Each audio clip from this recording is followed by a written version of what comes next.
I'm Daniel, 34, and my wife Emma is 32.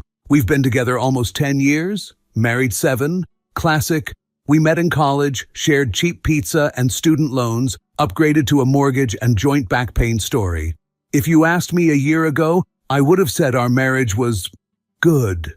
Not perfect, not movie-level romantic, but real. We had the usual arguments about dishes, whose turn it is to call the plumber, and why the laundry basket is apparently a decorative item and not a target zone. But overall, we were a team. She supported me when I changed jobs. I supported her when she went back to school. We had our inside jokes, our routines, our dumb little traditions like pancake Sundays and complain about work Fridays. And then the Freedom Circle appeared. Obviously, they didn't introduce themselves like Marvel villains. They started as a few new friends from my self-development group. That's literally how Emma said it. They're just some women from my self-development group. Don't be weird, she told me one evening while scrolling her phone and half-eating a salad. Self-development group? I asked.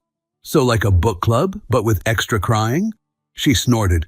No, it's like, we talk about boundaries, self-worth, feminine energy, all that. So, group therapy without a therapist?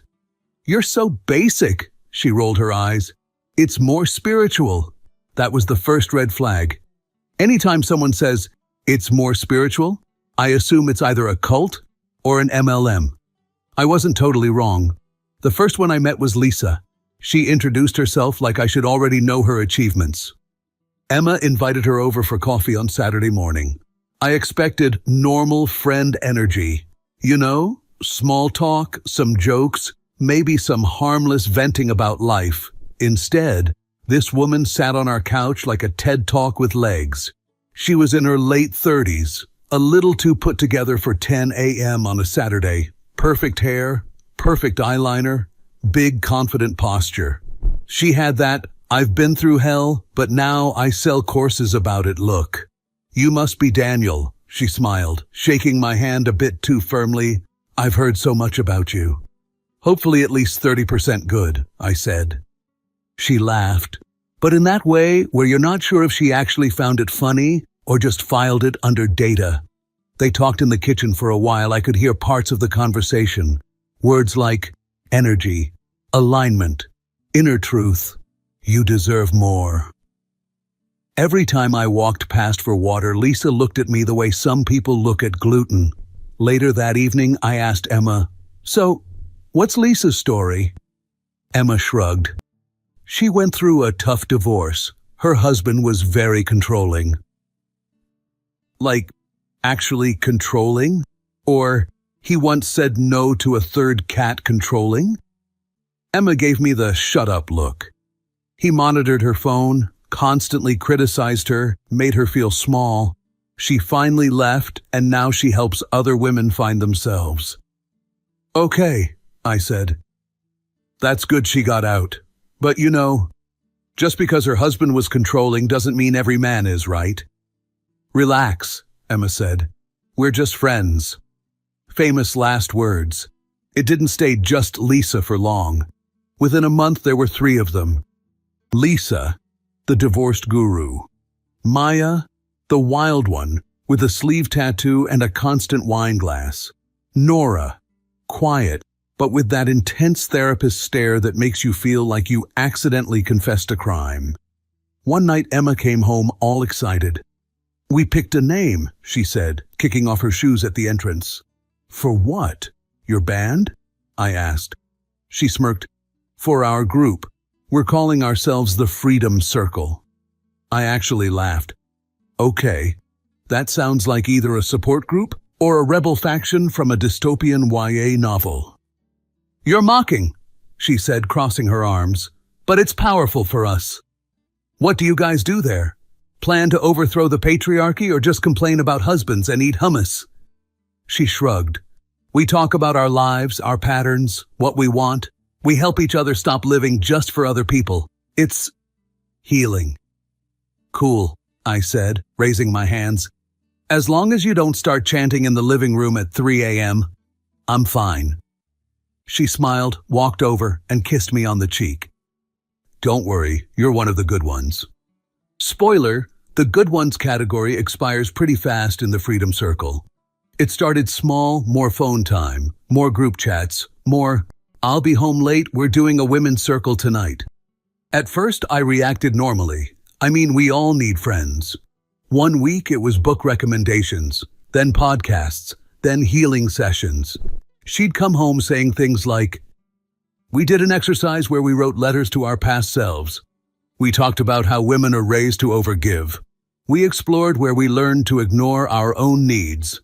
All of that actually sounded fine, healthy even. I want my wife to have good self-esteem. I want her to have boundaries. I don't want a partner who secretly hates her life and me.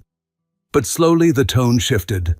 It went from, I'm learning to say no, to, why do I always have to be the one compromising? From, I want more time for myself, to, maybe being a wife is just one of the roles I'm outgrowing. One night we were watching Netflix and she paused the show out of nowhere. Can I ask you something? She said. Sure. Do you think you own me? I blinked. I mean, I paid half the Netflix bill, but you're still allowed to use it when I'm not home, so I'd say no. She rolled her eyes. I'm serious. Do you think of me as your wife or as a separate person? Both, I said. Like, you're my wife, but also Emma, my legally wedded goblin. Why? In our group, we talked about how marriage makes women feel like property, like an extension of their husbands. Okay, I said slowly. Do you feel like my property? She hesitated. Not always, but I realized how much of my life is built around you. Your work schedule, your needs, your goals. Sometimes I feel like my own life is just a side quest. That's fair, I said after a moment, but you can tell me if something is off, right? I'm not chaining you to the stove. You say that, she frowned, but you also like things the way they are. You mean living together and not being divorced? Yeah, I'm kind of a fan. She sighed. See? That's what I mean. For you, things the way they are comfortable. For me, I'm not sure. That was the first time I felt a small cold stone in my stomach. Not panic yet, just discomfort. A few weeks later, the Freedom Circle came over to our house for the first time. I came home from work and walked into what looked like an indie version of a coven candles. Incense, soft music, 3 women on my living room rug, sitting in a circle. Hey babe, Emma waved from the floor. We're doing a visualization. Cool, I said. I'm doing a visualization too. I'm visualizing myself not tripping over all these crystals. Lisa smiled politely. We're almost done. Don't worry. We're just releasing some old patterns. Maya smirked at me. Yeah, like internalized patriarchy. I laughed, thinking it was a joke. It was not a joke. They were talking about anchors. Apparently their new favorite metaphor was, men are anchors. Sometimes they keep you safe. Sometimes they keep you from moving at all. Lisa looked at Emma. You've been doing the emotional labor for years. It might be time to ask what you want, without his noise. His noise. That was me. I was noise. You know that feeling when you're in your own house but somehow you're the outsider? That. Things escalated quietly. Emma started going to more meetings. Monday, women's circle. Wednesday, meditation workshop. Saturday, embodiment practice. Whatever that means. Because I still imagine people just flopping around like jellyfish. I tried to joke about it. So, how was the cult tonight? I'd ask with a grin. It's not a cult, she snapped one evening. Just because women are doing something without you doesn't mean it's a cult. Do I get, like, a brochure at some point? I asked, just so I know if I'm supposed to wear matching robes. You're being immature. Probably, I said. But you knew that when you married me. Her sense of humor didn't always show up anymore. Language. That's what really gave it away. My wife used to speak like a normal person. Can you put the dishes in the washer? Don't forget we have dinner with my mom. Please stop leaving your socks like breadcrumbs.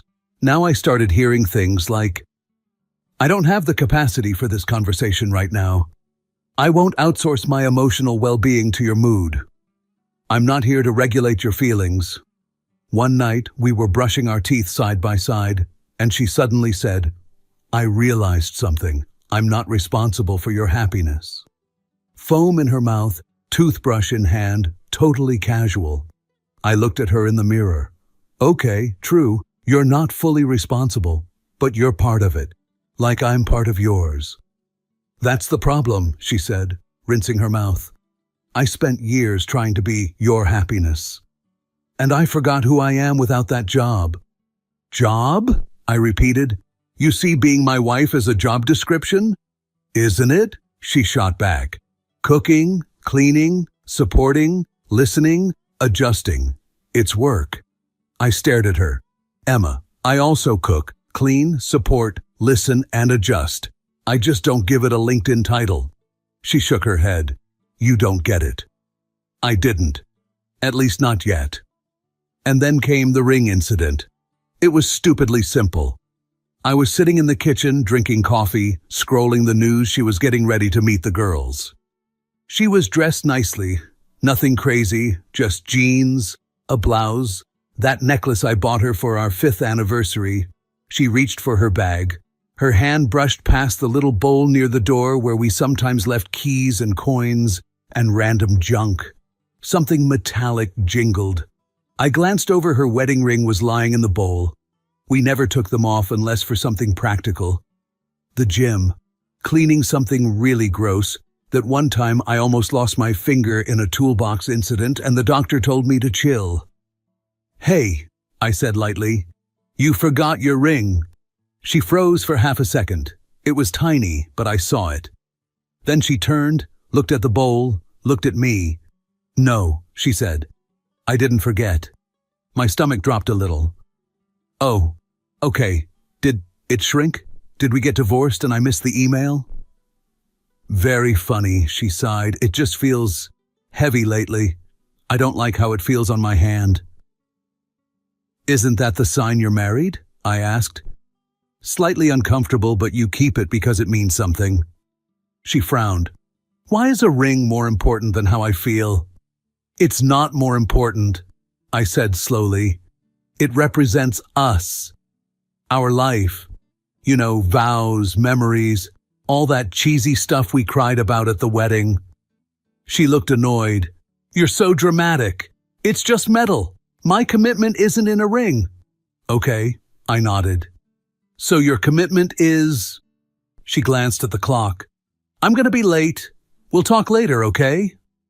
Just answer one thing, I said quietly. Are you taking it off because it's uncomfortable? Or because the Freedom Circle decided rings are symbols of oppression or something? Her jaw clenched. You really don't respect anything I do with them, do you? I respect a lot of things you do, I said. I just don't respect people who call me an anchor they need to cut loose to find themselves. No one said that, she snapped. I raised an eyebrow. Lisa literally posted a quote last week. A husband is often just the anchor keeping you from setting sail into your real life. You liked it twice. She grabbed her bag. I'm not going to stand here and justify every like to you. I'm not asking you to. I'm just trying to figure out when we switched from us against the world to Emma and her Freedom Avengers versus the evil husband anchor. She stared at me for a second, eyes cold and tired. You're overreacting, she said finally. This is just a phase, a transformation. I need space to figure out who I am. And where do I fit in that? I asked. She opened the door. That's what I'm trying to find out. And then she left. The door closed gently, not slammed. Somehow that was worse.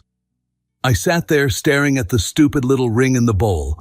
The symbol of our marriage now lived between a random key, 3 coins, and a mysterious screw. I still have no idea where it came from. I picked up the ring, turned it between my fingers, and had one of those very clear, very uncomfortable thoughts. I think my wife is being slowly coached out of our marriage, and I might be the last one to realize it. To be fair, I was wrong about one thing. They weren't slowly coaching her. They were efficient. I wish I could say things got better after the ring incident. They did not get better. They got season finale drama worse. A few days after the ring situation, Emma came home glowing, not the "I bought a new plant" glow. It was the "I've been emotionally indoctrinated by a committee of divorced prophets" glow. I was on the couch, eating leftover pasta like a responsible adult. She dropped her bag, took off her shoes, and said, "The girls are having a small get-together on Saturday. I want you to come." I blinked.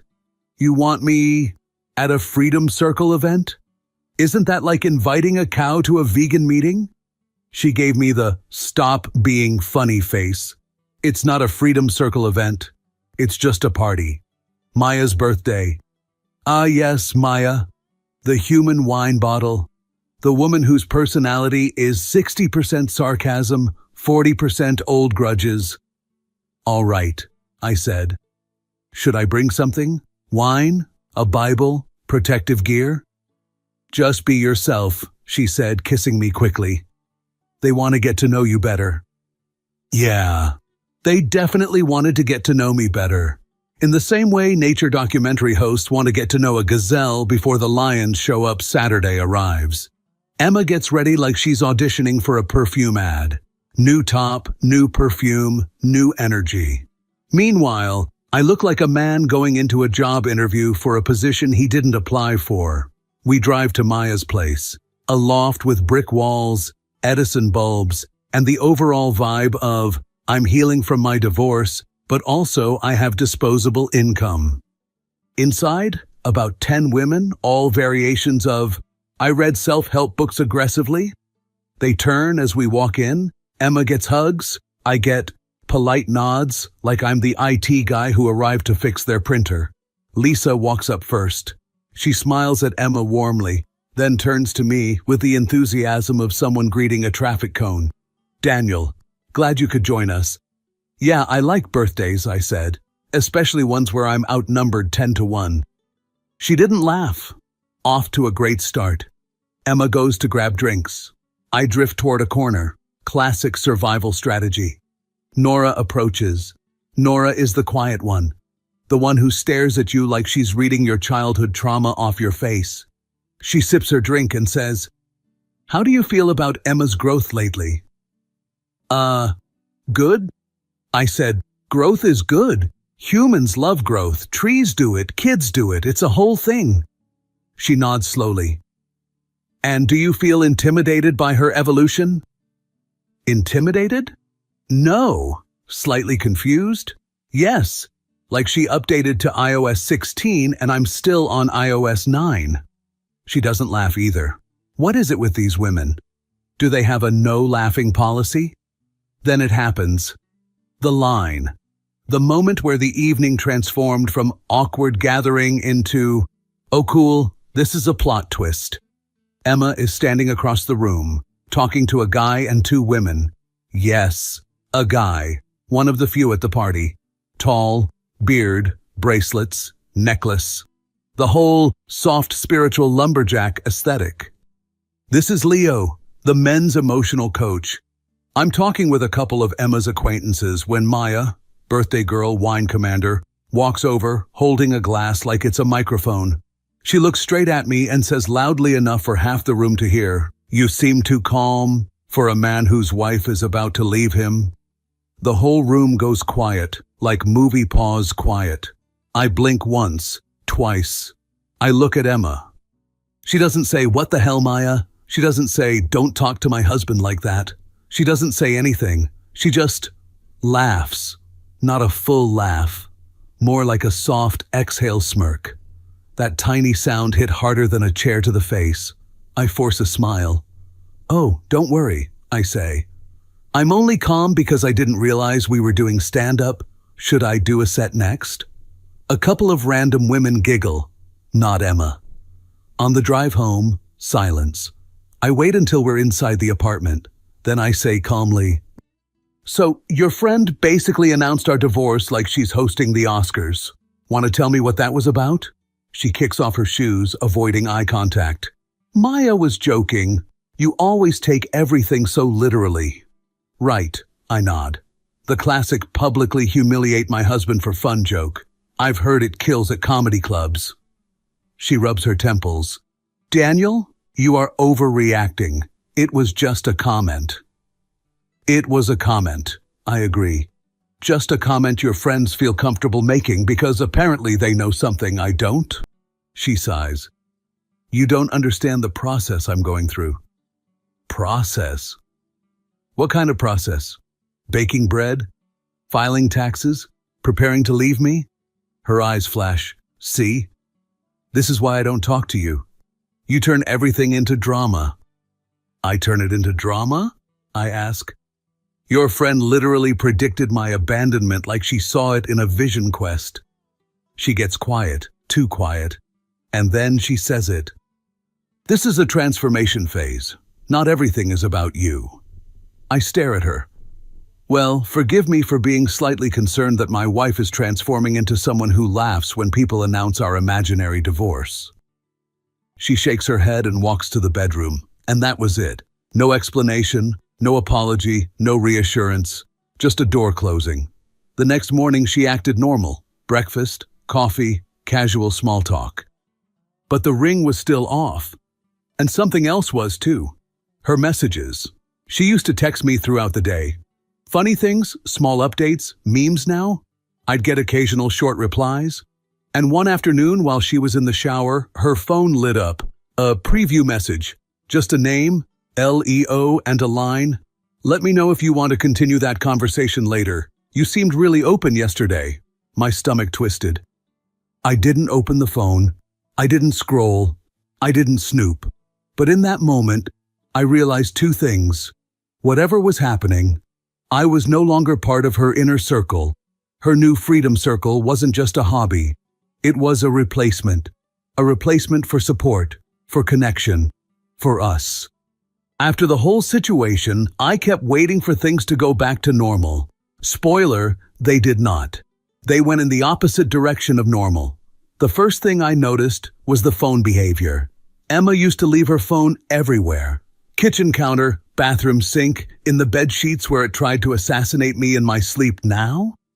She carried it like it was a newborn baby with separation anxiety. Always screen down, always on silent, always at arm's reach.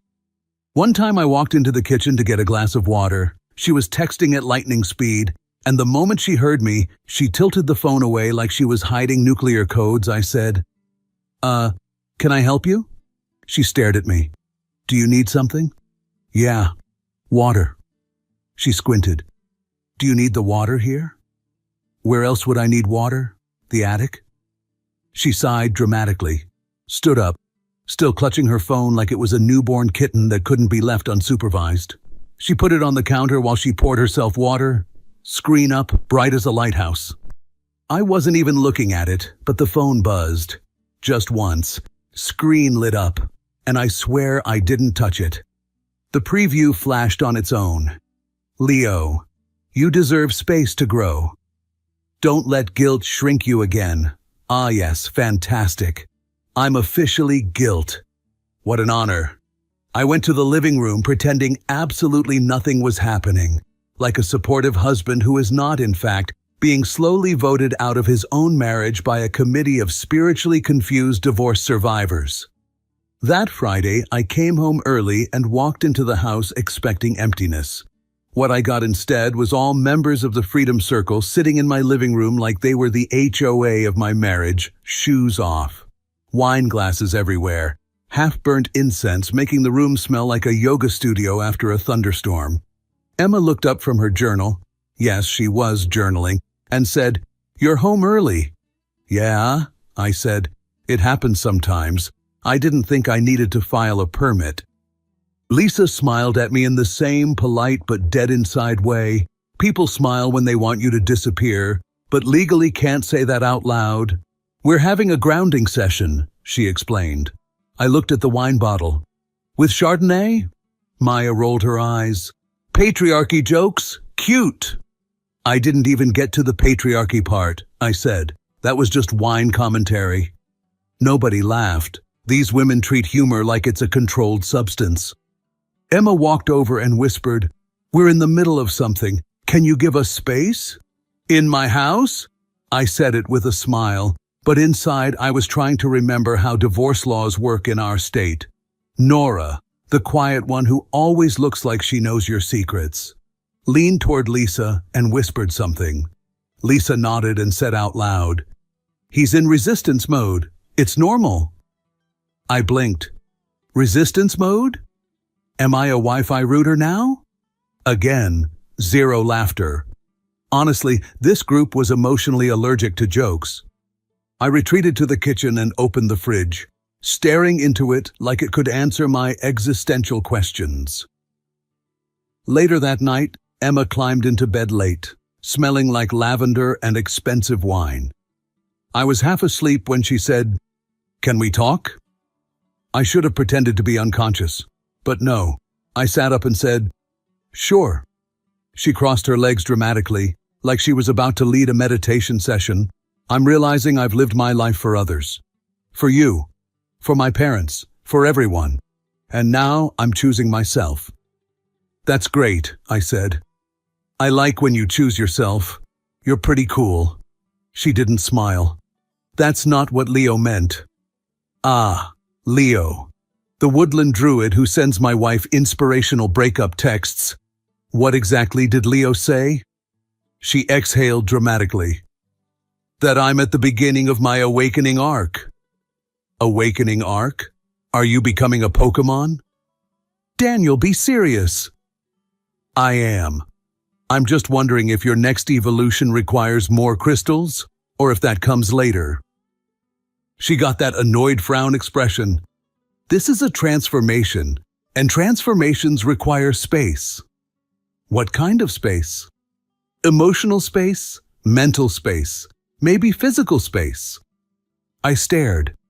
Physical space like separate bedrooms? Or physical space like different forwarding addresses? She hesitated, and that hesitation crawled right into my chest and made itself at home.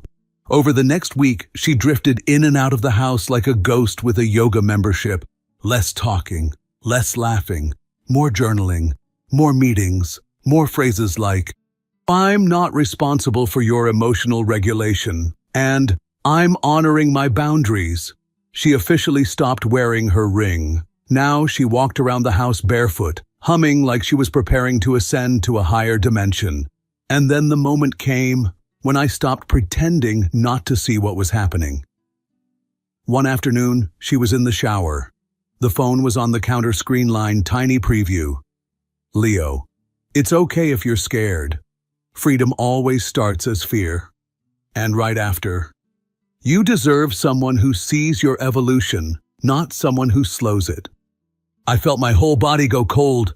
I didn't scroll. I didn't unlock. But honestly, I didn't need to. My wife wasn't growing. She was being coached. And I wasn't the husband anymore. I was the obstacle. That evening, after the freedom starts as fear, physical space, something inside me snapped into place. Not anger, not heartbreak, just clarity. The kind you get when someone finally turns the lights on. Emma came out of the bathroom wrapped in a towel, humming some airy, self-love frequency melody that probably came from Leo's YouTube channel. I sat on the edge of the bed. "Emma," I said, "we need to talk."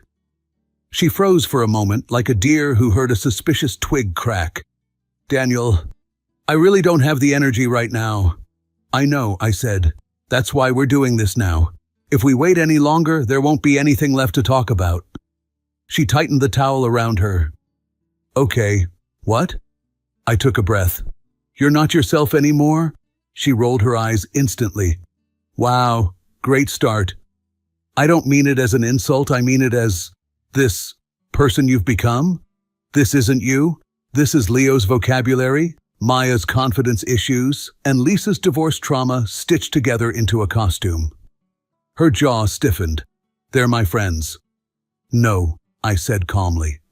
"Friends help you grow into yourself, not into a clone of their worldview." She looked away. "You don't understand the changes I'm going through." "Then explain them to me," I said, "without buzzwords, without scripts. Just tell me what you feel." She sat down slowly, like the weight of that question pushed her. And for once, she didn't sound like a podcast. I feel stuck, Daniel. I feel like I've been living the same year on repeat. Same routines, same expectations. I kept waiting for something to change, and nothing ever did. I feel like I'm suffocating. Okay, I nodded. I hear that. I really do. But why does the solution have to be this, cutting me out? Acting like I'm the reason you can't breathe? She rubbed her temples. Because when I started going to the group, I suddenly realized how much of myself I've ignored, how much I've put on hold, and now that everything's waking up inside me, I'm terrified. Terrified that if I don't take control now, I never will. And does taking control mean losing me? She hesitated, and that hesitation told me everything. I don't know what I want, she whispered. I don't know who I am. I don't know if our marriage fits into who I'm becoming. I closed my eyes for a second. There it was, the real sentence. Not I'm transforming, not I need space, not I'm honoring boundaries. The truth, she wasn't sure she wanted us in her future. I nodded slowly. Okay, I said. And are you telling me this because you truly feel it? Or because someone else told you that feeling stuck means you need to leave me? That hit her, right in the chest. I don't know, she whispered. Sometimes I think it's me. Sometimes I hear them in my head. Sometimes I hear Leo telling me I'm unlocking potential. I don't know what's mine anymore. I stood up. Not angry, just done.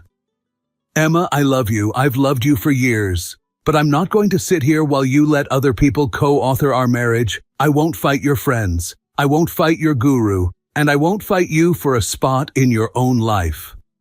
Her eyes filled with panic.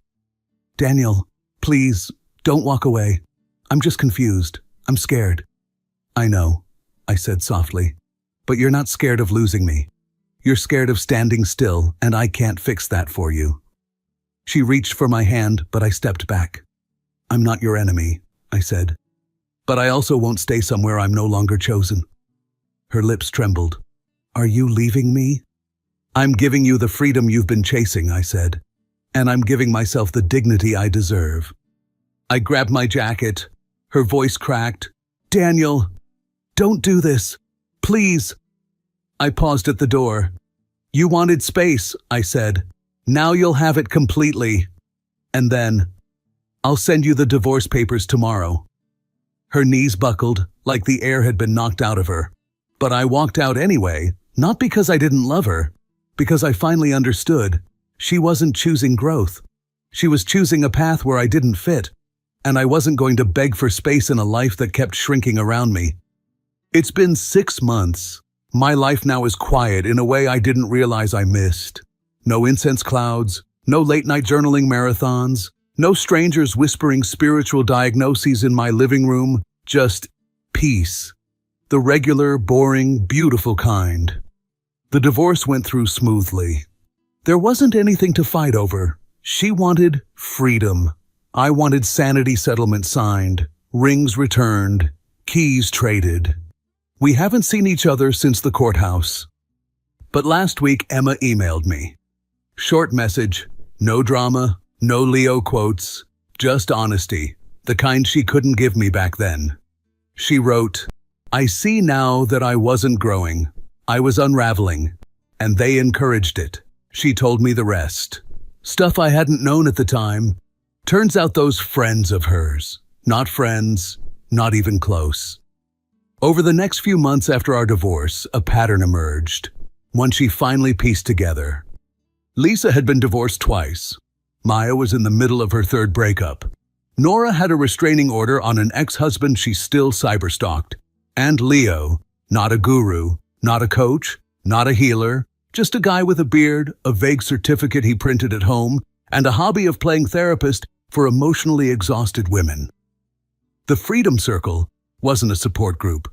It was a factory. A quiet little machine that specialized in a very specific process. Step 1. Find a woman who feels stuck or unappreciated. Step 2. Fill her with spiritual jargon about rebirth, awakening, and inner truth. Step 3. Teach her to reinterpret every normal marital conflict as oppression. Step 4. Create a villain, the husband. Step 5. Push her toward independence. Step 6. Celebrate when the marriage collapses. It gave them purpose control, revenge against their own pasts, a sense of power they never had. Emma told me she finally saw it clearly when another woman, newly married, newly insecure, joined the group. And she watched the same steps, same phrases, same manipulation happen in real time, word for word, like a script being handed off from one lost soul to the next. She said it made her sick. She left the group after that, blocked the numbers, stopped going to the sessions, stopped journaling in words she didn't understand. Her email ended with, "I'm sorry I trusted them more than I trusted you. You were the one person who never treated me like a project." I stared at that line for a long time. I didn't respond. Not because I'm angry. I'm not. I healed. I moved on. But some things don't need reopening. I hope she finds herself. The real her. Not the version they shaped out of her fears. As for me, I'm good. Better than good. There's something incredibly freeing about realizing you didn't lose your wife to a better love. You lost her to the echo chamber of insecure people who couldn't stand to see anyone happy. If you felt this story hit hard, drop a like, subscribe for more, and share your thoughts in the comments. Your support keeps Steelheart beating.